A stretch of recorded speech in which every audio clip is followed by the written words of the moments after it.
This episode is brought to you by Broadhead Decals. From door wraps and roof signs, window stickers and banners, let Broadhead Decals take care of all your vinyl needs with only quality products used. Justin's graphic design abilities will get you everything you could ever want. With super fast shipping, their turnaround time is second to none. So let Broadhead Decals take you to the next level. Ladies and gentlemen, Hard Nosed Derby Podcast, what a motherfucking weekend. Midwest Massacre. Fuck. There was some fucking junk made, boys. I know the car count was light, and, you know, we've been kind of seeing that on the internet. Yes. They went from 6 heats to 4. 3-day show, action-packed every fucking night, and every driver and fan had time to party it up. Enjoy the weekend. Right. Yes. And that is one thing that we commend Sam so much for is... Dude, he lets people enjoy where they're at. You're done by 10 o'clock. Dude, I went out to Gold Rush. You know, you didn't get to go because you suck or whatever. Fuck you. Dude, that's just my little jab that I get every once in a while because you go to so much more fun shit than I do. But we went out there, and, dude, the show was over in time for me to go check out Deadwood. And get full tilt retarded. Yes. Of drunkenness, of a good time. Dude, Sam gave me enough time I could have got drunk twicey. One day. I got to go kick it. I got to see Mount Rushmore, you know. And there's shit to do in Peck. You know, because I got snaps of people at casinos. I got eating badass food, kicking it around campers and shit. Like, not only did you get the Derby, but you got the atmosphere to roll with it. Yes. Let's talk about Thursday night. Dude, first heat loaded as fuck. With Street Stock Weld, one and done. Yeah. One shot goes. Rob Hewer. Teddy P. Trey. Levi Vance. And Stephen Harris. All run first night. Trey was in Heat 2, Feature 2. I'm sorry. I'm going to be all Oh, fucked up because I'm going to be calling them Heats and shit. Well, because last year they were Heats. Yes. Yeah. This year is Bone Stock. We had Nate Hull. You know, we had local homies run that shit. Oh, yeah. Rob, man. Rob's car looked so good in that first feature. I was like, he's got it. You know, and then... unfortunate turn of events. Yeah. He catches the ass end of a car, lower control. Yep. Caddy having caddy problems. And it wouldn't have been that bad. He blowed the fucking passenger side tire out. Which Rob and I have talked a couple times.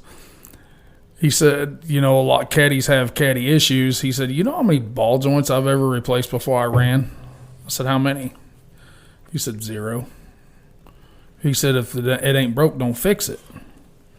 And I'll be a son of a bitch so you don't dump one. Right. I was like, oh, shit. But, dude, you had John Mavis out there. Mm-hmm. Dude, he was driving in typical John fashion until it got down. Oh, yeah. And, dude, he turned that bitch all the way up. Yep. Heat 1, you had Levi Vance, Bob Whitaker. Yep.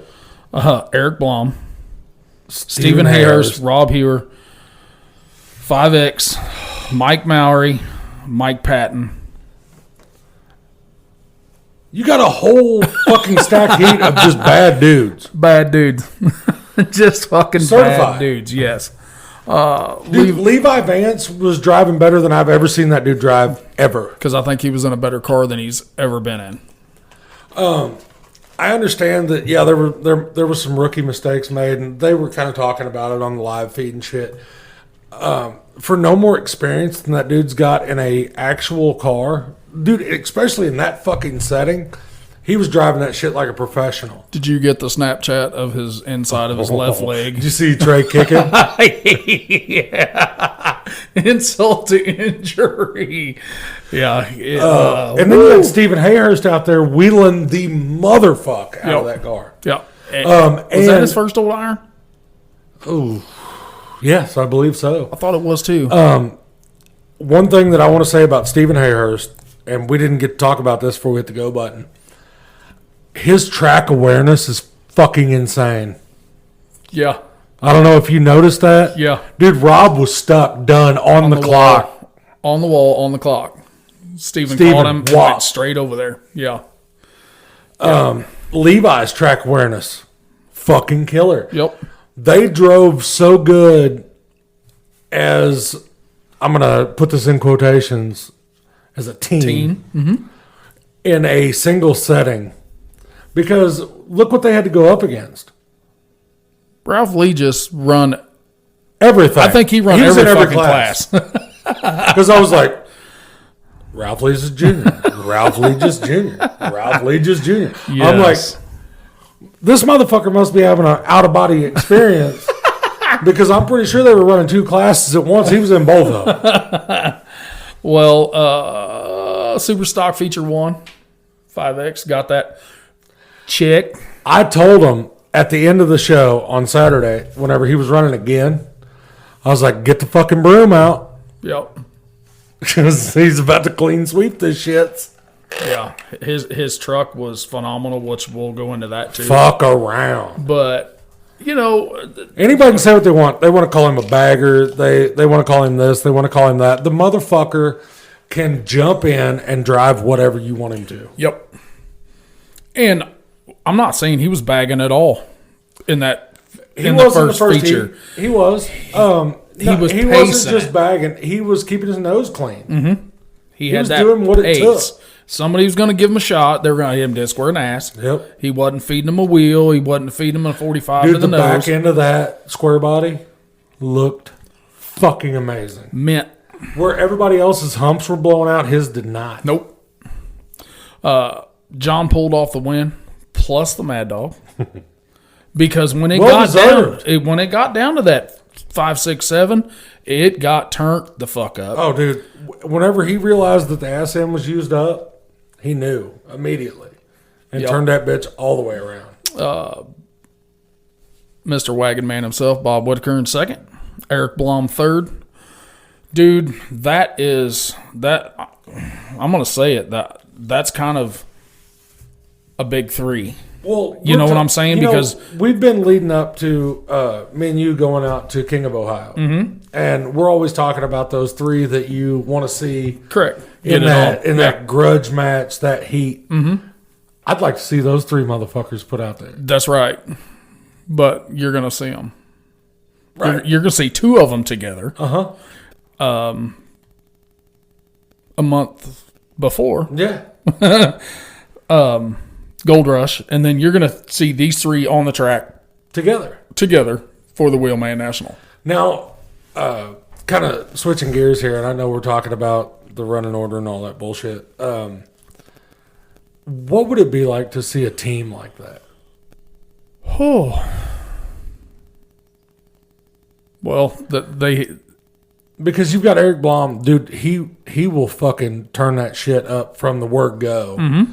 And then you got Whitaker and you got Mavis that know, like, dude, they're conservative at first. They know when to turn it up. Yeah. So that's that stacked ass shit that you don't get to see that everybody wants to see. Yes. Yeah, that. And everybody in the world's going to see it. Well, if they run that good against each other, could you imagine if they were together? Well, I think one of the guys, I don't know if it was a track shot guy or something, but, I mean, they kind of let the cat out of the bag a little bit. Yeah. They said, they're going to be teammates in Bristol. So, with Bob and John.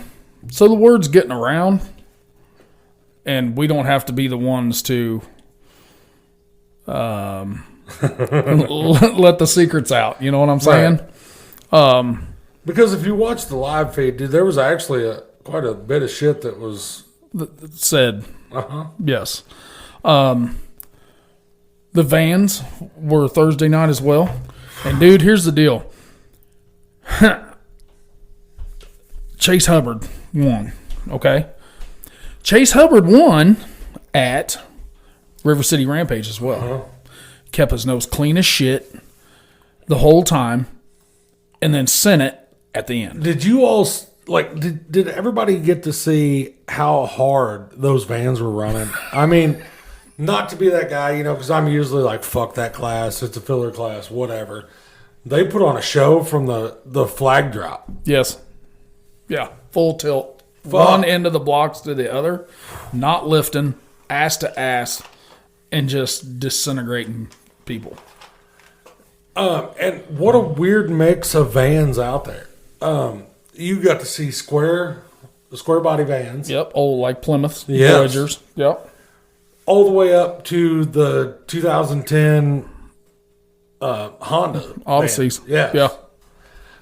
What was crazy to me is the amount of leaf sprung vans out there that were bent so hard that the ass end was 4 foot off the fucking ground. Yep. Yeah. They were bending like wagons. Mm-hmm. Yeah. But when you're hitting somebody at fucking 30 plus mile an hour, and so was the other guy. Dude. I mean, that's a 60 mile an hour impact ass to ass. I kept waiting for somebody to be laid in the back of the van. Yeah. Where's your air mattress at? Somebody's back seat bar doesn't stay attached quite well. Fuck around. Chase Hubbard won it. Jeremy Gutzmer run second. Eric Greenlee run third. Matt Mackey was the Mad Dog. But did you see why he deserved Mad Dog? Yeah. Dude, one end of the track to the other. And he didn't give a fuck if he was going forward or backwards. Nope. He went hauling ass to one end. I was like, well, he's going to smoke there. Nope. He stopped the wall. He touched the wall. And backed up. There it went again. Yeah. And I was like, oh, my God. Bone stock was the next feature. So much junk. Yes. They made so much junk in that heat. And we're talking $1,000, $1,500 cars. Yeah. Trashed. Garbage. Motors. Garbage. Transmissions. Garbage. The amount of yard saled shit at that show Yes. was over the fucking top. Yep. Because Nate Hull had a hell of a run going for him until it all went downhill. Yep. Rear end kind of took a weird shot and it dumped. And Did you see the back of it? Because it looked like at first it was going to do what he wanted it to do, and then it didn't. Then it got cleared. Yeah. Yeah. Man, there were some names that, I'm not used to saying. And there's kind of some names that are kind of Rodenschmidt. Yep. And we're just going to say that name right now because a Rodenschmidt wore dudes out in the entire stock features. Dude, he was doing so much work out there. You hear people, well, he can do the work of 3 men, but yeah, he was doing it. Yeah. Yeah. Danny Rodenschmidt, Dan Schultz, Jared Strong with the Mad Dog of Joe Snow, who could be the tallest motherfucker I've ever seen in my life. Well, I don't know if anybody was watching the extras, but did you see the tranny toss? Tranny case throw? Holy fuck. Yeah, he just picked it up with one hand I wish I would have been there. and slung it like a horseshoe. I wish I would have fucking been there. I want to try it. But, dude, just full send. I mean, that's... What was crazy about the whole Peck show to me is you would get that mix of whenever the flag dropped, you'd get to see him out there kind of feeling everybody out, and then all it took was one guy. Mm-hmm. You'd hear that fucking motor turn on, and it was on. Yep. Everybody. Street stock, or the super stock feature, number 2. I felt bad. I really did. As I was sitting there watching it, I was like, Trey just made last contact, I think. And then he was sitting there dead in the water in a car that he's never back up. A car he's never ran before. To my knowledge, he's never we could probably get him on, but I've never seen him in a wagon. And drove the motherfucker like he had been running a wagon. Like you're supposed to run a wagon. I didn't know that he could back up. That's not usually his style. I mean, from anything. I've watched him drink beer. I've watched the dude eat. Have sex. Yeah, I mean, like, he don't back up. Yeah. He did, in my opinion, everything right. And that motherfucking wagon was right. Yep. What kills me is some of the Snapchats and stuff I got. They've got a lot of car if they decide to go to Macon for a qualifier. Oh, fuck. You know what I'm saying? What's crazy Every one of them. is anybody that has Trey or any of those guys on Snapchat, Track Shot Live, any of that shit, they cut on Trey's wagon for like 16 fucking hours. They worked on that car. Ugh. Yeah. They had the fucking front end and rear end out from underneath that car. Oh, my. All the front suspension come off that car before you ran. Mr. Dusty Gilgis was in the right place at the right time. You're fucking A-right because I had him timed out. Yep. But I didn't hear the driver's meeting. I didn't know if it's a minute, minute and a half, 2 minutes. I'm just saying, from my point of view, I had him timed out. After he got the bitch turned around and made his hit, it is what it is. Cody Renicow and Trey tied for second. Third. Mutual hit. And then Josh Hutchison, number 124, was the Mad Dog. Well fucking deserved. Because he junked anything and everything. That was in front of it. Mm-hmm. Or next to him or behind him. There was no prejudice going on there. No. Whatever was there, he was it. He hit. He didn't give two shits. That's how you qualify. That is right. Oh, just got a Snapchat. The old wagon. Oh, yeah. Jay, right there. Yeah. Compacts. There's some names that are really starting to show up. These guys ran at Spring X. So they called this the compact class. What we're used to seeing, this was more of a hobo. Kind of in the middle, like a light, not like a mod compact, but I feel like a light wheel. Bank Don't Care, Cody Meyer. I feel like he took a hobo car to a weld compact show. Yeah. Because I watched him go nose to nose with the dude. His shit went all kinds of ignorant. Yep. And the other dude did not move. And whenever that show was over, that dude's car never moved. Yeah. Yeah. It come down to some Bergens. Yep. Nick Bergen pulled out the win. Josh Bergen second. Jeremy Grieve third. And then Jeremy Grieve got the Mad Dog as well. But again, and I'm going to catch some shit over this because I don't normally admit this. If I'm going to watch a compact show, that's what I want to watch. Yep. Because it was full fucking send, one end of the track to the other. None of that rubbing around bullshit. None of that overheating, limp mode, horse fuck. Like, it was... Cody Meyer made a goddamn scene on the other end of the track with a flat tire. Burnt all the rubber off that shit. Yes, he did. After he flipped a dude onto the concrete. Uh-huh. Yeah. Which you knew he was going to do it. As soon as I saw the ass doing what his ass does. Every time. I was like, yeah, he's going to flip somebody. Well, we were sitting at the house watching. It was me and my old lady and the kids. And I said, anybody want to put some money on this? that he lays somebody over? Nope. Hell, my 3-year-old was like, no, back don't care. Bone Stock feature number 2. That got crazy. Again. Off the rip. Bob Whitaker in a sedan. Pulled out the win. Bradley Jones, second. Hard fought second. Dan Dolson, third. Whitaker was the only one at the end of that shit that even had a car left. Yes. And then Jim Raperta got the Mad Dog. Well, every Mad Dog, in my mind, watching the entire show, every Mad Dog was deserved. Like, it was close. Yes. There was a lot that were really close, but then somebody just kept doing it. Well, like that first heat, of the street stock, because we were kind of talking about this at home. Cy, myself, Dustin, we all watched it.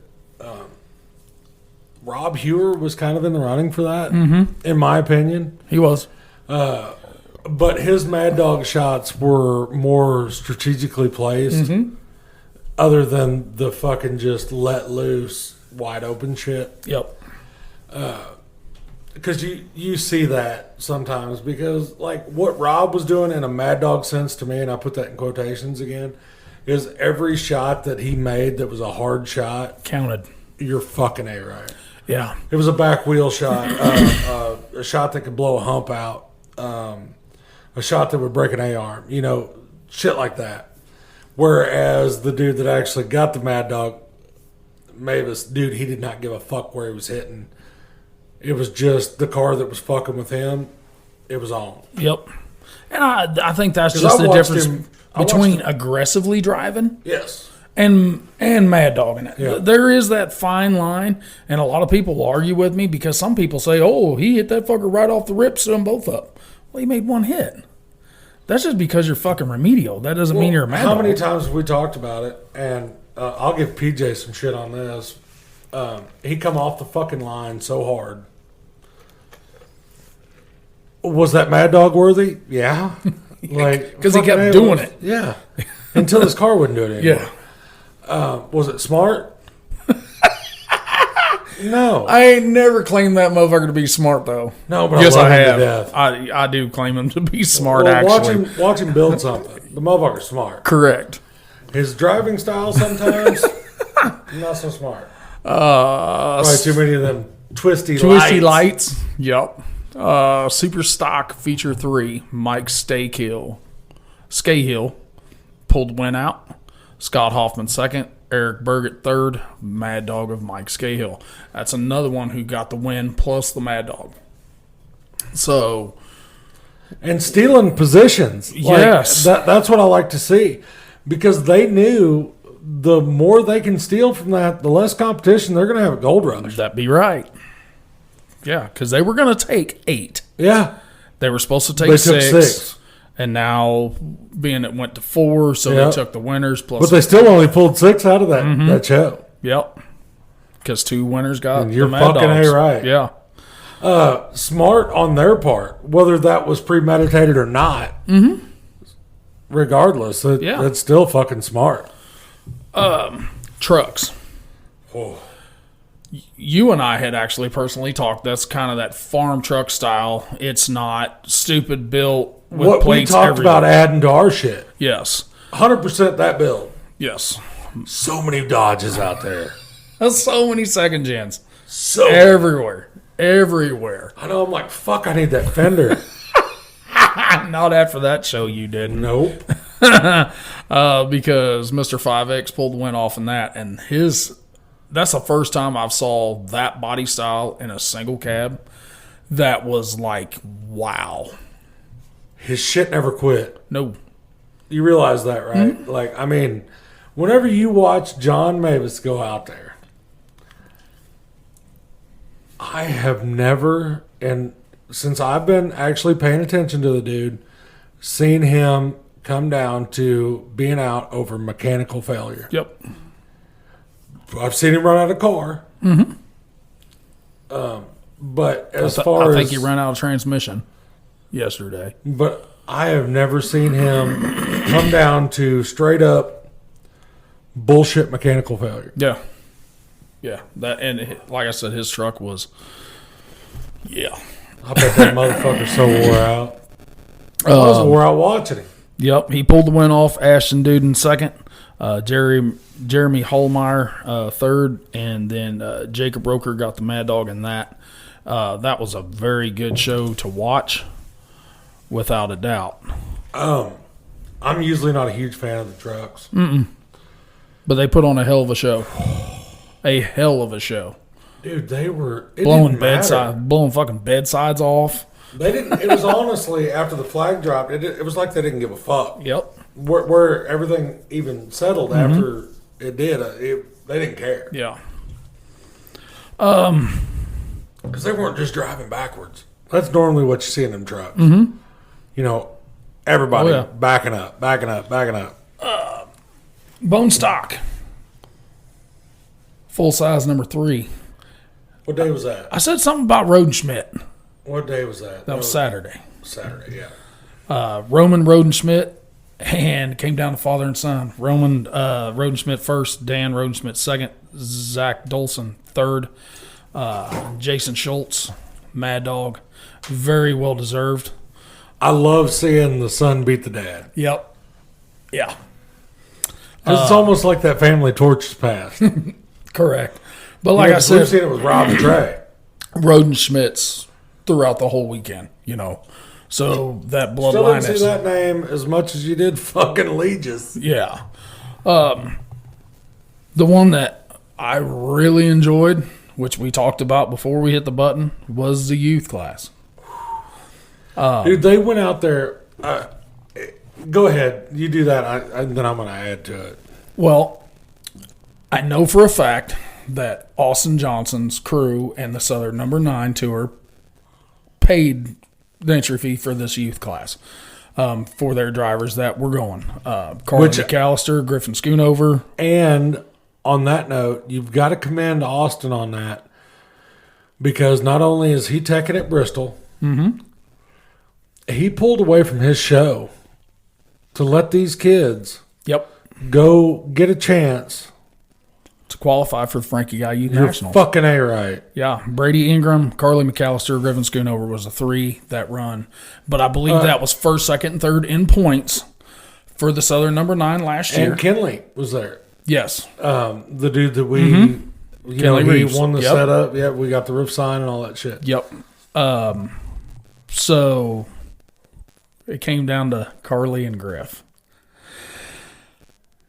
Oh, love's such a great thing, isn't it? Carly pulled out the win. I felt like the announcers didn't know the situation there. Correct. Because I kept hearing them, well, they're steering clear of each other. I bet they are. Yeah. Griffin Schoonover second. Lexi Walters third plus the Mad Dog. Well deserved. Well deserved. So the qualifiers who get to go to Frankie Guy's show is Carly, Griff Schoonover, Lexi Walters, and then Brody Breed. Brady Ingram was one spot out. And I honestly thought he was going to make it. Mm-hmm. And we talked about Brady Ingram before. Last year at Pleasant Hill, he handed his entire steering column to the officials. And kept going. Never stopped. It's cool. It's just cool to see these kids do what they do, drive the wheels off of them. And I posted on Carly's status whenever she put all that stuff up. She looked like she had been driving a car for 15 years. Mm-hmm. Yep. Because whenever it come down to her and Griffin, that shit was crazy. Griffin had it won. Yes. How many different times? And somehow she pulled the shit around and would come back out of whatever situation she was put in. And then kind of a curveball got thrown into this show. Derby Icons filler class. Loved it. I loved the idea. Correct. That's the first time I've ever saw another promoter have one class for another promoter show. Think about it, though. It was smart on both their ends. We talked about this last week. Yep. Not only did they incorporate some cars that had nowhere to run, for a minute, but they incorporated it into a fucking show that was already being talked about everywhere. Yes. Yeah, and had good pay. I mean, that just goes to show you the promoters that work with each other, being that Derby Icons is keep doing that. Yes, Derby Icons is a qualifier. That's the type of promoter support that this whole fucking sport needs. Yep. That class was a Derby Icons class. It came down, Brogan White won it. Second year driving. Michael Patton second. 03 issues. did what he did. Brian White third, and of course, Mad Dog is our super tard homie. Mr. PJ, who is doing better with the arm. He did have an. Are you sure? Yeah. He said it's. I texted him this morning. He said it's a little sore, but it's actually pretty good. So, because he went full tilt, stupid, off the fucking rip. Normal. I love the roof sign. Did you get to see that? Mm-hmm. Yeah, because that was Keaton's car from the youth class. He didn't even adjust the seat. So if anybody watched the track shop footage of him pulling off the lift, fucking the steering wheel. He bounced his head off the roof. He did all kinds of shit. No, I watched him. He got sexual favors from the steering wheel. There's some questions and some stuff that we probably just need to go ahead and knock out. So let's get somebody on the phone. Be right back. Triple B's Tees offer custom shirts and logo designs for all your apparel and merchandise needs, offering a variety of shirts, hats, hoodies, tumblers, and koozies. Triple B's will work with you one-on-one to personalize and perfect your logo. With over 5 years in the business, 20 years in the sport, they live for Demolition Derby. Chunk and his crew can bring your imagination to realization with zero limitations. So for all your badass tees, choose Triple B's. Well, we said we had some questions about the events of the weekend. Yes. So we might as well just get him on. That's right. Sam Williams, what's up, buddy? Hey, guys. How you doing? Oh, we are recovering, probably not quite as much as you are. We are halfway home on our 12-hour drive, so we are exhausted, but we are smiling from ear to ear. It was a great weekend. How many people are still awake in the car? Yeah, one. No, Nicole's actually awake. She's a little go-getter. She's doing all kinds of paperwork right now and making sure that we're just tying up the end of the event so that we can go on with our other jobs on Monday morning. So now Chris is driving his own pickup home. He's got a load going with him, and little Tyler's with his mom headed home. So everybody's kind of went their separate directions now, but we're cruising down the road. Well, I want to be one to say it. What a show, Sam. Seriously, you all at UD pulled it off again. What an action-packed weekend. Yeah, the drivers pulled it off. Honestly, the driver, TSL, all those guys who won it, I mean, they just knocked it out of the park. We just got to be a part of it and are lucky enough to have our name at the top. So it was an awesome weekend. A lot of work went into this one. We tried all kinds of new stuff with, the party every night and feed. I mean, the first night of the party, when we had the party on Thursday night, we served 390 Philly cheesesteak sandwiches. I say we, TSL, served 390 Philly cheesesteak sandwiches. Professional barbecue guy came in for Friday night and Saturday night, just cooked it all for free. And it was really a party atmosphere, no drama, no controversy, laid back. Really, it was camping with friends and a derby. Usually it's derby with a little bit of camping. This time it was camping with friends, and we just got to throw a little derby in with it. Well, one thing that I can say is that's a hell of a lot better than a pizza party that you get thrown at work. Yeah, I felt lame doing the pizza party on Wednesday night. I bought 50 pizzas, and I felt like I let everybody down. Usually that's like a highlight, and I feel like I let everybody down. But no, it was a good time. We are learning so much on taking care of the drivers and taking the whole driver appreciation to a whole new level. I'm learning so much from TSL. Just over the years, we focused so much on the events and trying to just put on the perfect event for the drivers. I just didn't really understand the whole driver appreciation thing. We always did appreciate them like crazy, but to be able to show it to them, TSL is helping me take that to a whole new level. So it is just amazing. Started at Gold Rush, and you guys haven't seen nothing yet. It's just getting started. Well, we right after Carnage, we did get to Chris got on with us for the first time. Yep. Very professional as Chris always is. He did say something about how killer this show was going to be, and we all kind of knew it. And we hear it from every promoter. They're like, "Oh, this is going to be the best show ever." wait for this one. Well, we really didn't realize what was coming until we got to watch it. It was a lot of fun. It was different. It was a different atmosphere. We stretched it out. It's definitely questionable if it needed to be 3 days, if it could have been 2 days. I would say we were right on that bubble. Probably could have stuck it into 2 days, but it really laid it back where it was just a laid-back atmosphere. And honestly, we teched cars. We put them away. Drivers didn't even have to worry about their cars anymore. We had security around the cars in a closed-off building.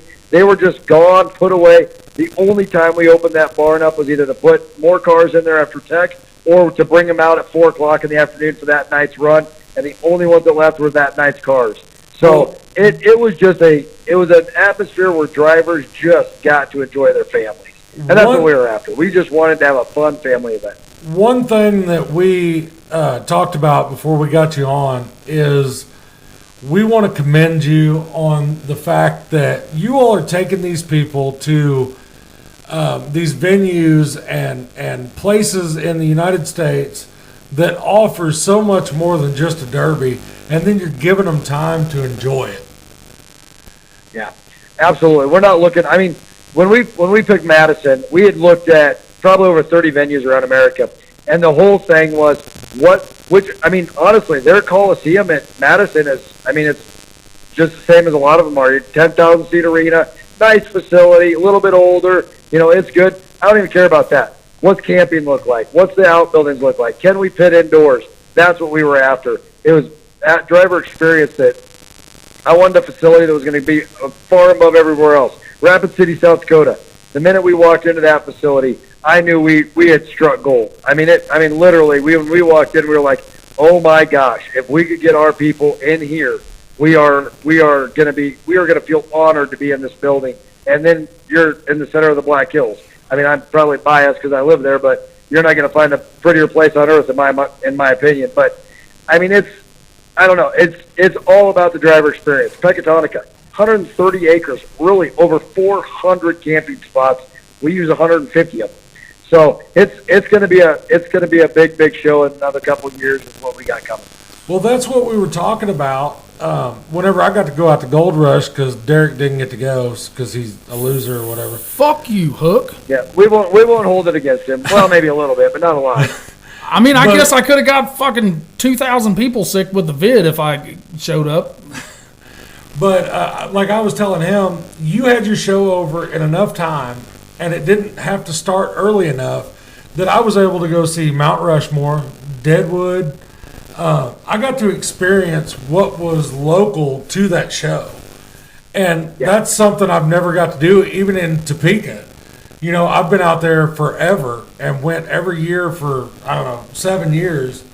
And I still, to this day, cannot tell you what else is in Topeka besides the baby dolls. Yeah, that's it. Well, you've probably seen most of what Topeka has. No, I'm just kidding. No, Topeka's a great area. We were there for a long time. And what a great venue, what a great show. Blizzard Bash and Capital City are great events. But when we left there, we said we don't want to just be okay anymore. I don't want to be average. I don't want to just be okay. We want to go to another level. It's amazing to see the little bit of controversy between promoters right now. What competition's doing? It's driving us all to go to that next level. I don't care if it's Bristol. I don't care if it's us. I don't care if it's, Blizzard Bash. I don't care if it's Dead Man.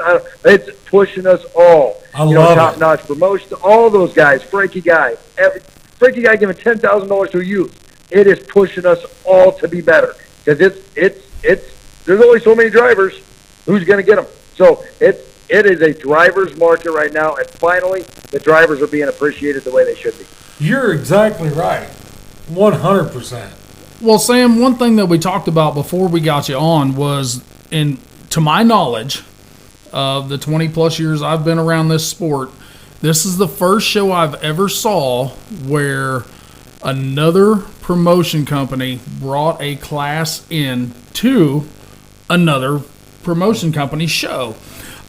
We know Taylor is a qualifier for the Gold Rush Wheelman qualifier Yep. for Mayhem. But how was it hard for you guys to just come together and say, you know what, here, let's just throw this class in here and let's let these dudes just send these fuckers and junk them and put a show on? You know, the coolest thing was how neat is it to have Derby Icons back on Pecatonica's track? That was Derby Icons track. Metal Mayhem for years was there. So what I loved about what Taylor did, he lined them up Metal Mayhem style. Yep. He didn't even tell me he was going to do that. We'd line them up different all weekend, not even thinking about how Metal Mayhem used to line up, at an angle to the crowd.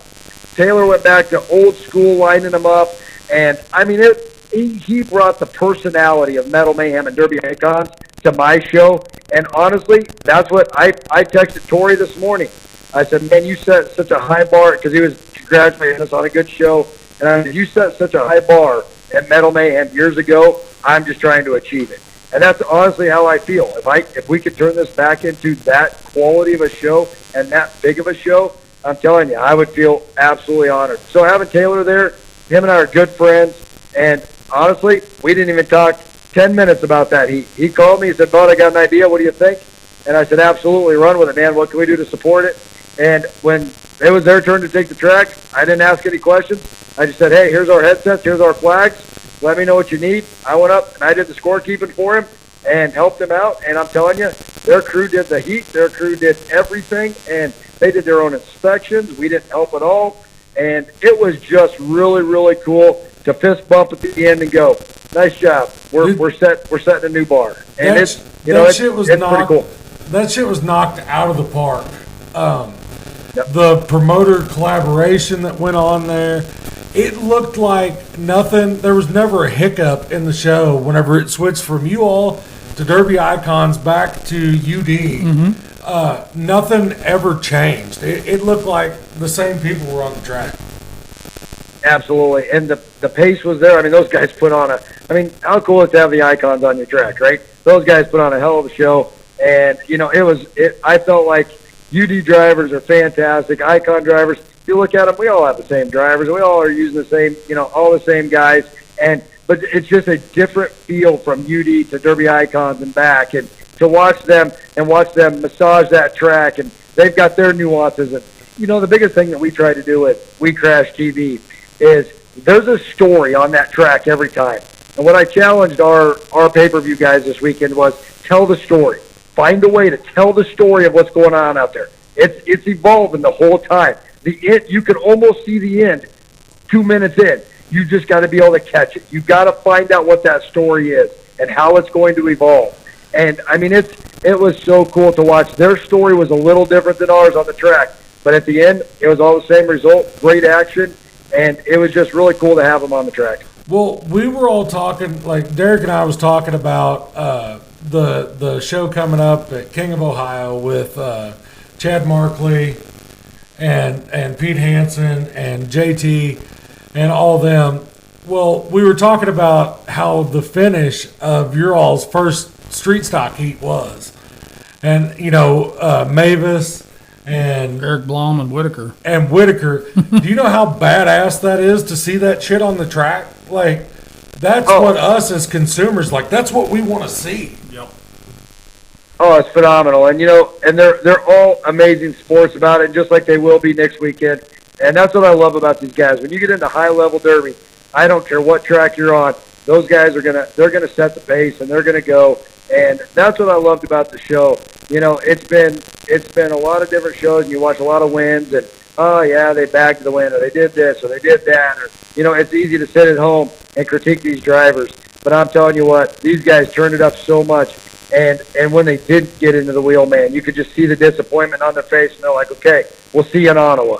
And that's what I love about what we're creating is something to chase and something to really that has meaning and depth. And it's to see other promoters jumping on board with it and trusting us enough to be able to pull it all together is pretty awesome. But I tell you, it's not us alone. It's every promoter working together.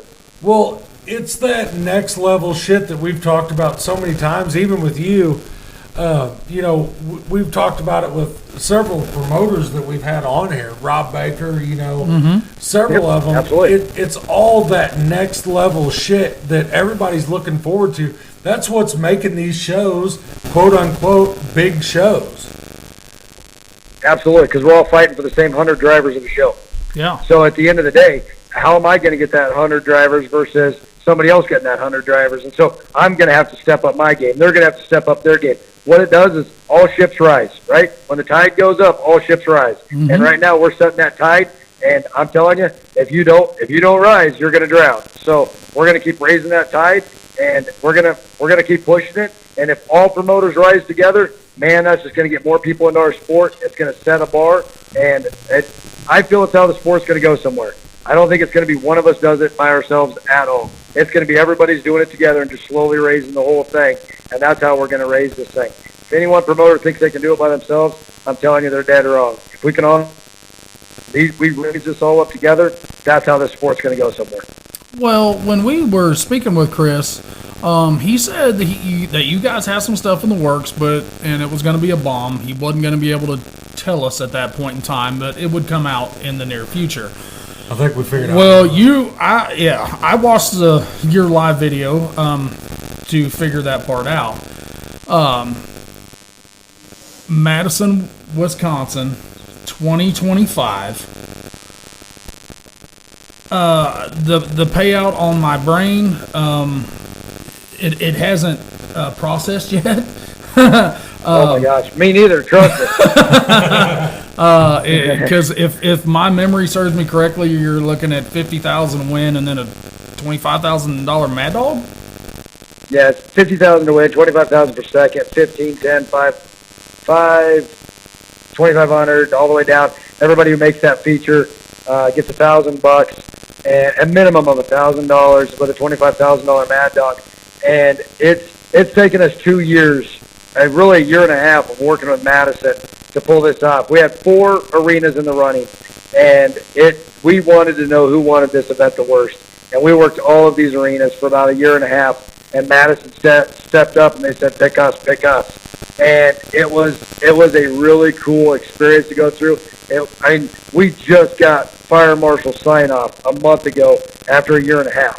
And so, it has been grueling to go through on this new facility, but I'm telling you, it is going to be amazing. And we've been doing this since 2007, and I've never had as much interest in any show we've ever put on as when we announced Madison. Everybody who came to us this weekend said, oh, I'm just a couple hours from there. Oh, I'm just 5 hours from there. I'm just 4 hours from there. Topeka, everybody's like, oh my gosh, I'm 12 hours from there. Rapid City, everybody loves it, but we're 12 hours from there. We took Derby and back to Derby country. And that's what we're the most excited about is, I think the first year is going to be really good, but I think the team show going there in 26 is going to be absolutely insane. And a lot of people have said, why'd you put a singles event there first? The biggest thing is we want to show the facilities what it's like. You can't describe this to a facility. I'm telling you, I can send them videos. I can do whatever. I've done this multiple times going into new arenas. You can't prepare them for what's coming. You can't prepare them for the mess. You can't prepare them for the excitement. You can't prepare them for the concession sales. Nope. Almost every facility runs out of beer on the first night. Almost everyone. They don't believe us when we say we are bringing a party. Is that how you know you've made it? Whenever you run out of beer on the first night? Yeah, we do I'm talking almost every arena. Topeka did it. Rapid City did it. Rapid City ran out the first night, and he said, man, I'm sorry, I just didn't believe you.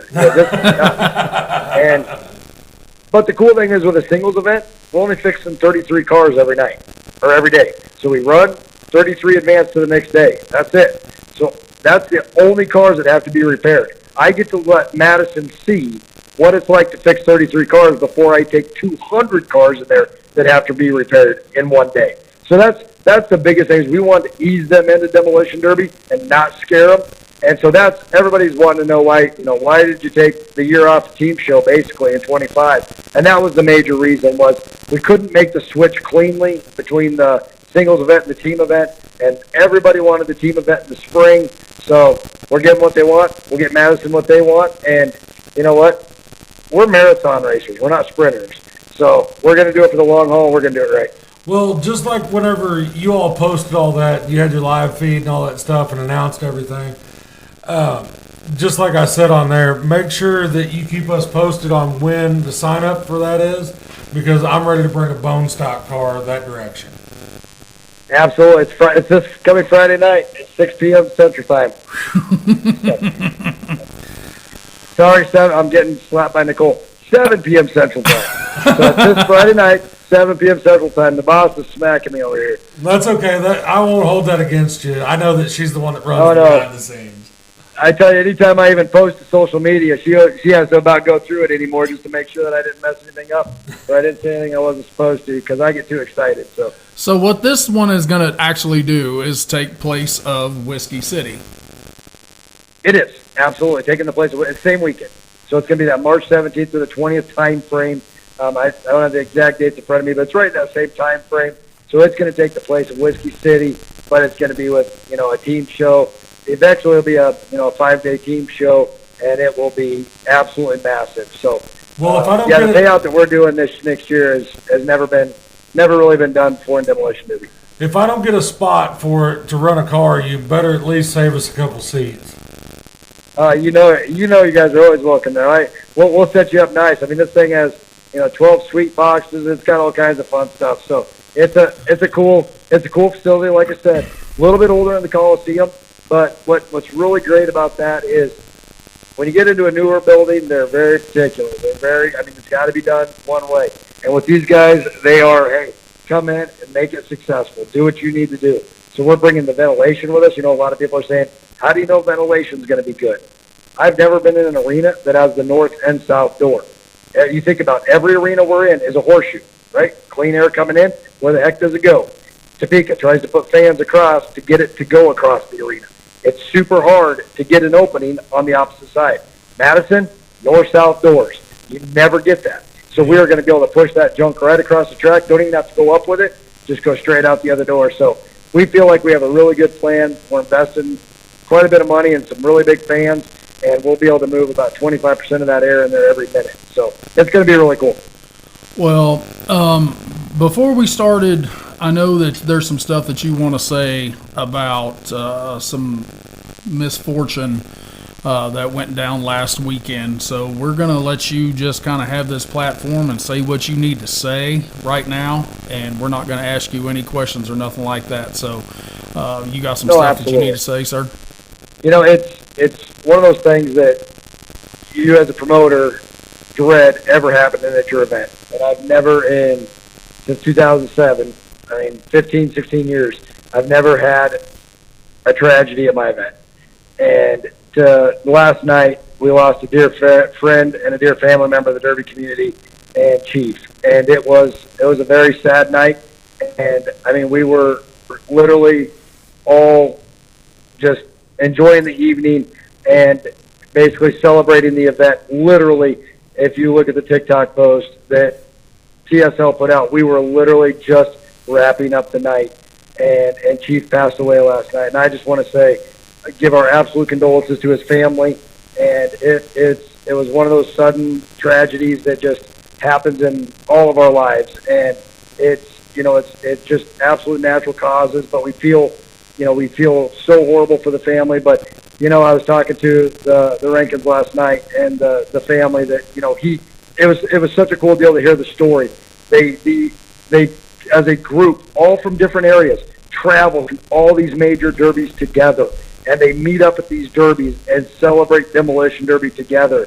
And Chief passed away last night, and you could see the hurt on the faces of their Derby family and of our Derby family. And it was a very touching deal, and it will be something I will never forget. And we just want to give our absolute deepest condolences to the family, his mother in Nebraska, and we are just absolutely reaching out to them. And say a prayer for everybody tonight. But when you're at home this evening, give your kids a hug, give your family a hug, because it happened so quick, and it absolutely was nothing that any of us could do about it. And I just want to say for all the first responders that were there, you learn in Demolition Derby, and my daughter said it this morning, Dad, we got to see fight or flight. Demolition Derby doesn't fight. Demolition Derby fights. Mm-hmm. You had people begging to do CPR, to do whatever they could. And it was amazing to watch how fast the Demolition Derby family jumped immediately in, hugs, and I mean even the police officers are trying to figure out who the actual family is, because it's all family. And so I just want to commend the Derby family and say I could not be more proud to be a member of this family and be able to represent this family in a big way and even in a small way. And to see the family come together last night, it was one of the most toughest things I've been through as a promoter, scariest things I've been through as a promoter, but one of the neatest things I got to see as a Derby family. And I don't show a lot of emotion in the Derby family, and I know I say a lot of professional businessman, and I try to keep that appearance. But my daughter and I got to walk last night. We cried together and we talked about it, and it was a very, very touching moment for all of us. And we love the family, and I'm telling you, Demolition Derby family, we are all in.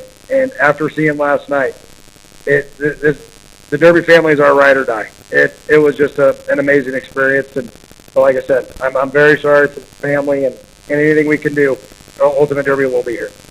Well, I know that us here at the Hard Nose compound, we want to sympathize with the family, and we hate to ever see anything like that happen at an event. We do love seeing the Derby community jump in with the support that they have in times of despair, such as that. Honestly, there's really nothing you can say to make anything better. All you can say is that you are sorry for that family, and that if anything's needed, we hope that they reach out. Yeah. Absolutely. Yep. Absolutely. Well, that was very well spoken, by the way. Well, thank you. You've got your all's next show, Ottawa Team Show. Here it comes. Yep. July next month. It's going to be amazing. I'll bet we have 60 to 70 super stock cars there trying to get qualified. Most of the cars that are still in good shape coming from here at Peck, a lot of them are coming to Ottawa. Then you throw in all the Northwest Iowa boys, and it's going to be fun and nasty. I'm telling you, Ottawa's track. So a cool story about Ottawa was it was the first county fair I ever did. We did our team show in 2007 in Lincoln, Nebraska, and the very next show we did is Jeremy Blake said, "Hey, would you guys be interested in a county fair?" And I said, I don't think so. And he's like, "No, just trust me. I think it'll be good for you guys to venture out a little bit." So we went out, and Ottawa was our first county fair we ever did, and it's cool to be back home, and it's gonna be a really, really awesome show. It's gonna bring a lot of the OGs back out, and it's gonna be a lot of fun. So we're excited for Ottawa. Man, then we're off to Utah. If you haven't been to Utah, flat insane between Heber City and UTC, back-to-back weekends. I don't know, it's like $200,000 in payout between those two shows. So that's probably way more than that. It's like almost $300,000. But it's a really, really cool environment in Utah. Then all hands on deck for Gold Rush. Man, I'm telling you, Gold Rush this year, I don't know how much work Nicole's and Chris have already done on it, but it's a lot. We're rolling. All the tents have been ordered. We're ready to go. Well, that's what we want to hear, because flights should be booked for Tuesday morning. Somebody's supposed to come pick us up at the airport on Tuesday so we can catch 5 days of unreal badass shit in South Dakota. And the only way I am not going this year is if I'm dead. Because I'm not letting some asshole sitting next to me just stick this knife in my back and just keep twisting it because I missed one show. But well, I couldn't get it any deeper. It was already to the handle, so I had to start twisting a little bit. Well, Mr. Sam, I have one question for you though. Are you going to be throwing koozies like Steven or not throwing? I am not a koozie thrower. That was an accident, and they fell out of my hand. So you go you see the most wanted posters, right? I think Steven's name and number and face is still at the monument for being that guy that was throwing stuff in the arena. So I don't even know if he can get back in. So I have never seen a koozie Nazi in my life until that night. The dude was acting like he threw with a full beer. I promise you, if it left his hand, there was no beverage in it. Right. Yeah, you'd almost think there was a brick inside of it. We look forward to having you guys. It's going to be an awesome show. It'll be one of the biggest shows that the country has seen. We're doing all kinds of amazing stuff, and it's going to be really cool. We're going to get back into a little bit of charity work, and we're working with Cancer for Kids and Crash for Kids, and we're working with those guys. And I apologize for screwing up the name. Nicole works with them all the time, and so we're going to be working with them to do some really cool things out at Gold Rush, raising some money for little Maya and some of that stuff. So we'll get to be able to tell her story as we get a little bit closer. Little Maya and her mom both have cancer, and it's been in a heck of a battle. And Scott Hoffman brought it to us a year ago, and it's time to put our money where our mouth is, and we're going to help that family out as much as we can. So it's going to be an awesome show. Awesome. Well, Sam, we appreciate everything you all are doing. We appreciate you all taking time out. I know that you're tired. You're ready to get home. We'll let you get back to getting down the road. Thanks, guys. We appreciate the #1 podcast. You guys are doing awesome. Thanks, brother, man. We will catch you later on this summer. All right. See you guys. Later, buddy. Bye. Well, we said we was going to get him on here. I think you can hear the emotion. Yeah. That just shows you've got multiple emotions over an entire weekend of everything was going so badass, and then the unfortunate events of what happened, and then you know. Nobody ever wants to see that. No. Like, nobody goes to those events. But, man, when it does happen, the support that comes from the Derby community is fucking unreal. Yeah.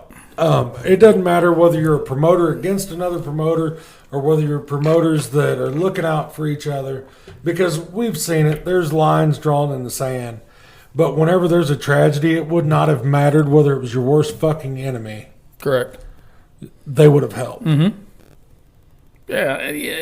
And then the awesome time that they were talking about, about burnout contest. Why does it got to be our homies fucking shit up?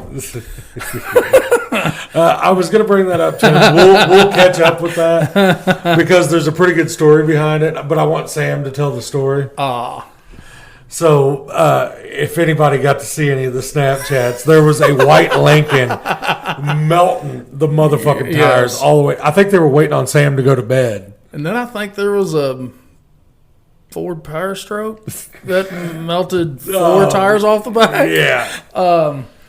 But, dudes, the killer show, give it up to UD and their whole crew for doing what they did. Dude, these promoters are setting this fucking bar so high that there's not, I am so excited to go to King of Ohio next weekend. I've never been there. We don't ever get out that direction. Correct. Ever. We had another show this weekend. P motherfucking Hill. Yes. I took that trip over. A show that's got a reputation that it has... Unpleasant Hill. Unpleasant Hill. It's been called that for as long as I've been in the Derby world. Southern #9 Memorial Tour is just doing its thing. Their ME 527 points run. And now I'm seeing some guys that are actually just running those shows because, like Chad Hurd. Chad's team won at Spring X. Who spanked Austin Spade's ass. So they're up there. So he comes over, to Pleasant Hill, builds a car in X time. Are we going to talk about that? Yeah. Spada, Austin. Getting that butt spanked by Chad Hurd. I think the motor decided it was going to leave the chat. Did your boy get to ride? No. My boy fucked his back up with semi-tires on Friday. So he did not even go. Chad Hurd pulled the win out in the compacts. Who got second? Ethan Sidwell got second. Spada third. Oh, man. Spada, you're better than that. He apologized after it was over. Hobo Big Cars put on a motherfucker of a show, 24 of them. I got to watch a lot of that via Snap. And motherfuck, it looked like they were turning it up. Because that's the cool thing about Snapchat, and I know that you've noticed it too. A lot of people are just recording. If you catch something badass, that's awesome. Every snap that I got, there was a fucking good hit. Mm-hmm. It was like there was There was a pace that was set from the rip. Yeah. Josie Daniel pulled that win out. I seen Jaden come up a little short this weekend. Yeah, the motor, it didn't leave the chat, but it kind of took a little vacation until it cooled down. He still come out with got four spot, right? Yep. That was just a day and a half build. The fucking kid can drive. the boy can drive. I say kid. It's because he's younger than me. Yeah. Josie Daniels pulled the win out. Thorne Holcomb, second run ever. What's that name? Yes, that kid can fucking wheel it. Yep. Without a doubt. Derek, and not junk shit either. No. Derek Cledon got second. LS and 5-speed shuffle. Yuck. Well deserved. They were, ooh, fuck. You know how I feel about them LSs. I'm not sold yet. Me either. But old habits hard to break, I guess. Yes. Now, most of the kids who run the youth big car stuff for Southern Number 9 were at Peck. So they knew it was coming, so they did a hobo compact youth. I can't pronounce I think it was a girl who won it.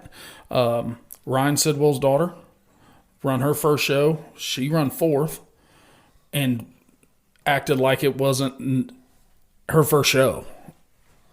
These fucking kids. I love it. Yes, these kids either are paying attention in the shop or watching Derby videos or, Track Shot Live, Derby Nation, Stern Dirt, We Crash. something. They are they're stepping in and not fucking up. Right. That I think that's how I could probably put it, because they might screw up a little bit, but it's not doing something that's taking them out of the show. Garrett Baker got another win in the SUV We're getting him trucks. on here. We're going to get him on here. You know why? Because every time that fucker has ran this year, he's placed. Mm-hmm. Last year, points. Yeah. Won that shits. Yeah. For somebody that was never around Derbying and just stepped into the shit. Yep. Yes, he's on the lighter end of the build spectrum, and we've talked about that, whether it be the stock trucks or vans or the gut and go class. Yeah. The motherfucker can't lose. Yeah. He sent me a snap, hard nose, laid up on the fender, and it was about 16 hours after he posted it that I sent back tough, TUFF. I do it to him every time. He sends me a picture of it. He said, I've been waiting on that all day. But gotta give that dude some credit. Yeah. Because he can fucking wheel. Southern Number 9 is going to be back at Griggsville on the 22nd of June. More than likely, I'm going to go back over. I got to actually talk with Austin yesterday. Austin's had a lot of stuff going on this spring. So it was one of those, I wasn't going to bother him. You're working with your show rules and then in talks with Demo about the Bristol stuff. So I did tell him the Southern Number 9 Terry show, September 21st. We are actually, if you were able, but I'm going to get off work that night and drive over. We're going to do some live stuff. Well, fuck it. I'll just make the announcement now. I'll be there. We'll set up in the tech barn. We're going to talk to some drivers, talk to some techs. I'm going to talk some shit. You'll talk some shit. And then we'll go that morning and set it up and do it again. So we're going to get Austin on probably, I think they have about a month break between Griggsville and their next And we'll make show. him come down here because he's done it before, so we know he knows how to get here. Yeah. But, dudes, this is no bullshit. This thing launches Thursday. We will be King of Ohio We'll be on the motherfucking road when this shit drops. No, we won't. You said we were leaving at 5, bitch? On Friday.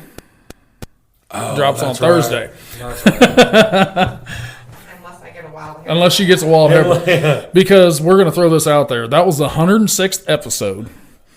And she did not want it to launch on 6/6. That's 3 6s in a row. She was like, yeah, we're going to do this now. So, happy birthday, motherfuckers. yeah. Dudes, but legit, King of Ohio.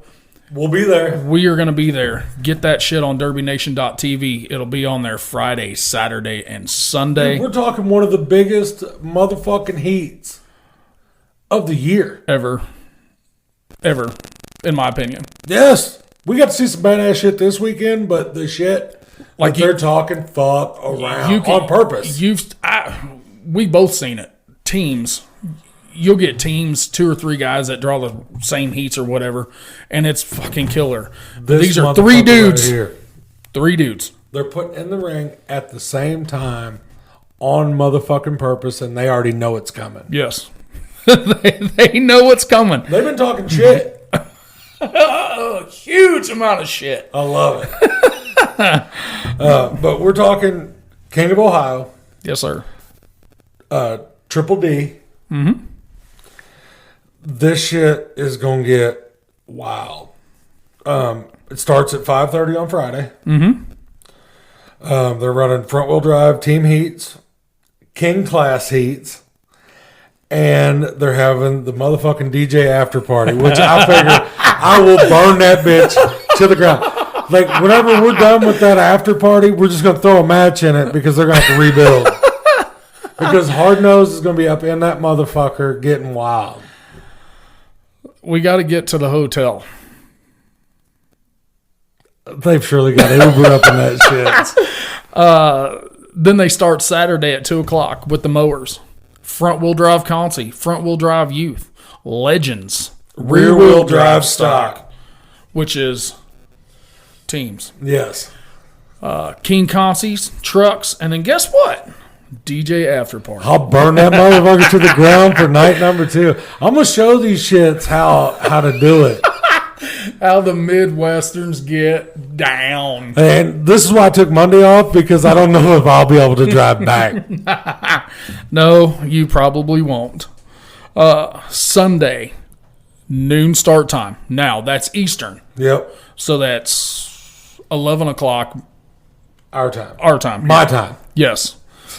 Starting with the Legends Conti, rear-wheel drive Conti, rear-wheel drive Youth, minivans, front-wheel drive team feature, Legends feature, rear-wheel drive team feature. And then the motherfucking main event. That's right.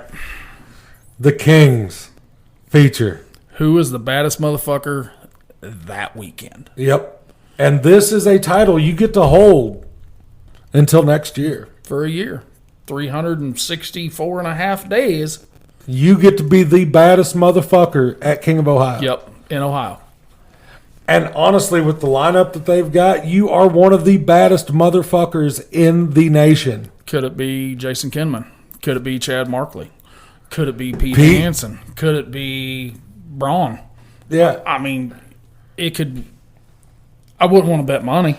I don't know about you, but I'm excited as fuck that we finally get to go that way. Like, we are not going to have to say on this podcast anymore that we haven't got to get out that direction. That we haven't been east. Yeah, because, man, we've been wanting to get out there. No, yeah. It's happening. Yep. It's motherfucking happening. Yep. Triple D Promotions is hooking us up. All the way taking care of us. They are putting us up. They said they're going to feed us. But we do got to work. Yes. So you're gonna see some. You're gonna see some live shit. Oh yeah, you're gonna get to see our ugly mugs. Probably slid up on the TV a couple times. They've already announced that the docuseries is launching, starting recording. Why wouldn't you want to hear us on a fucking docuseries? Just not see us. There's a difference. Oh, I'll take my shirt off. I'm sunburned as fuck right now, so I might do that. I'll take my pants off and jacket. But this, I'm telling you guys. I don't know about you, but this is one that I've been wanting to go that direction. And I told you that Dead Man was my show that I wanted to go to. This was a strong runner for the top. Yes. And what better fucking show to cut our teeth on? In Ohio. Lima, Ohio. Ain't gonna know what hit it. Oh, dude, I'm so fucking ready for it. So Find us. We're gonna have some shit with us. we won't take everything, but we'll have Some hats. and some stickers and shit like that. But Maybe we can talk Boss Lady into throwing a couple koozies or something together for us. We can probably get some soft-sided shit done before then. Depends on whether you're going to throw it at people. A guy gets in motherfucker, trouble. I leave you to go to one show by yourself one time. You know- and you almost get kicked the fuck out. I can't even argue with you because not once has anybody been like, man, Stephen Derrick was out of fucking. He was out of line. Pocket. That motherfucker was completely out of line. No. Everybody's like, hey, Derek, I don't know what the fuck is going on, but you need to reel your boy in. He almost gets kicked out of fucking Gold Rush. First year from altitude. The huck's a fucking neoprene koozie. Oh, fuck almost around. killed somebody. Fuck around. Wasn't like I was throwing fucking hard-nosed bricks out there. I didn't throw a fucking hard-nosed bumper off that bitch. Nope, not a 4-in-1 hard-sided koozie. None of that I shit. didn't even have a fucking beer in it because I was drinking whiskey. Maybe that's why. I'm just throwing that out there. I remembered it. Maybe that guy was just mad because it was empty. Or the dude didn't get one. Stephen was trying to give him one. Again, That's fuck right. that guy. Fuck that dude twice. Y'all ever seen a koozie Nazi? Because I have. But thanks, Sam, for getting on. Like Yep. I said, guys, you can get, if you didn't watch the show or you weren't there, get on WeCrash.tv. I think it's like $35 instead of the $50 that we paid, and then you can go watch. And you can actually break it down to which show you want to watch. It's all edited. Yeah, because I went back and rewatched this morning. I watched the first heat of Street Stock because I didn't get off work in time to watch it, and I just caught the tail end of Yep. it. I went through and I watched the whole bitch, like I did, start to finish. This is the first time in a long time that I've actually got to watch it. My wife said it was okay. She was like, how are you going to pay for that? And I said, your credit card. Well, awesome weekend. It was a killer fucking weekend. Congrats to Carly and Griff. Get to go to Frankie Guy Youth Nationals. That is kick ass. Hopefully they do get And to make Lexi. that trip. Yeah, and then Fuck. Lexi Walters. We're gonna get Carly and Griff on. We're going to go to their shop. Yep, later on. I talked this to summer. Chad, and he said, man, come on over. Maybe we can do a little live feed over there. And I was like, fuck, man, if you got it set up where we can make it happen, we'll do it. And I completely forgot. Mr. Brock Hill cashed some checks Whoa. at P Hill. Dude, come down to him and Tyler. Wow, and they were getting it the fuck on. Yeah, they were almost to the point, which I talked to Brock and Tyler both. They're about ready to really hurt some shit Yeah. of their own. So they was like, maybe this ain't the best time to do that. You got to commend them, though, because they put on a motherfucking They do. show. Yeah, they do. They don't give two fucks. We And I'm wanna gonna say it right now. Adam Fushi has posted Brock in the Winter Circle. That bitch rips. Wow. You can hear it. Oh yeah. So if, What's if you- crazy about that motor is it's got a different tone. could be the Pedke headers on them, Oh, man. or could I don't know, but it rips. And he kind of admitted that last night. So that fucking thing's nasty. He said, yeah, it gets with it. So We want to give a shout out to Dustin Wood for hooking us up Yep. for next weekend. Man, Yep. I am ready for this shit. we're not going to get out of pocket because we are actually going there to work. So we're going to do some I'm gonna work get shit. fucked up. And then somebody's probably going to get out of pocket after we're done. And hey, dude, I can still do just as good an interview hungover as I do sober as fuck. So I'm gonna not let Friday ruin my Saturday. But he might let Saturday ruin Oh, his Saturday Sunday. could fuck my Sunday up. You know why? Because I've got that whole motherfucking ride back Monday to recuperate. 8 hours and 3 minutes. Man, I'm wondering if I shouldn't just get fucking tore down whiskey drunk Saturday night. Oh, God. Yeah, now we're talking out of pocket. Big time. Well, it could be worse. I could drink vodka. No. No, nobody wants that. No. That's like me on tequila. They ain't a party until somebody shits their pants. But guys, DerbyNation.tv next weekend. If you King cannot of make it, motherfucking Ohio. yes. I mean, with some crazy shit going on. Oh yeah, start bets with your buddies and shit while you're sitting there watching it. They'll start bets with us. We Yeah. don't have any money, but we'll bet you something. Yeah, like I'll shotgun a beer, shave my ass, something, whatever. but big shit. So I'm We ready. will. You all check out our Facebook while we're out there because there's going to be some live shit going down. Oh yes.